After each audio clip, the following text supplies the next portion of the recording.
Hello everyone, I'm Dr. Timothy Keenan. Today I'd like to show you the best way to heal persistent groin pain yourself. Place the knee of the affected leg on the floor behind you, then slide it back until you feel a pull in the groin region. Hold for 15 seconds and do this 3 times a day. This is the psoas muscle. If the pain persists, add the following technique. Sitting with the affected leg outstretched, lean back, then firmly press the edge of a soup can just above the painful spot and slowly slide it downwards across it. Repeat the procedure 10 times, concentrating your efforts on the most painful region and adding pressure as the tissues warm up. Do this 3 times a day. If it hurts yet feels good at the same time, you're doing the right thing.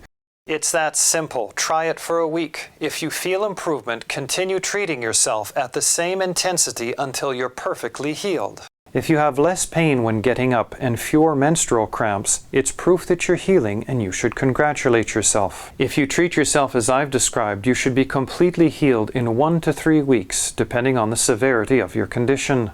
When you start, it's normal to have sensitive skin for 3 to 4 days as your body eliminates stored up toxins. Never apply heat, including hot baths, since heat increases inflammation. In order to accelerate healing, avoid standing on one leg and crossing your legs. Always change sides often when shoveling, raking, or vacuuming. Once healed, if you ever feel the pain coming back, treat it immediately before it gets worse. Finally, in an effort to clear up the confusion surrounding the real cause of groin pain, if you heal yourself using my method, it's scientific proof that your groin pain was caused exclusively by contracted soft tissues, since that's all my method corrects. This means that even if you can see osteoarthritis, what most people call arthritis, bursitis, osteoporosis, spinal stenosis, spondylolisthesis, scoliosis, misaligned vertebrae, subluxations, pinched nerves, a short leg, or degenerated, slipped, thinned, bulging, or herniated discs on your X-rays, CT scans, or MRIs, they have absolutely nothing to do with your pain, so you can ignore them.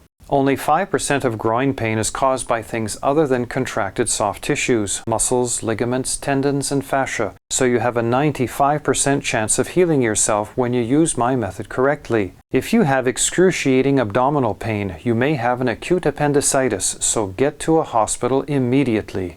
That's all you need to heal pain yourself. If you have any questions, feel free to write me. Bye for now, and happy healing.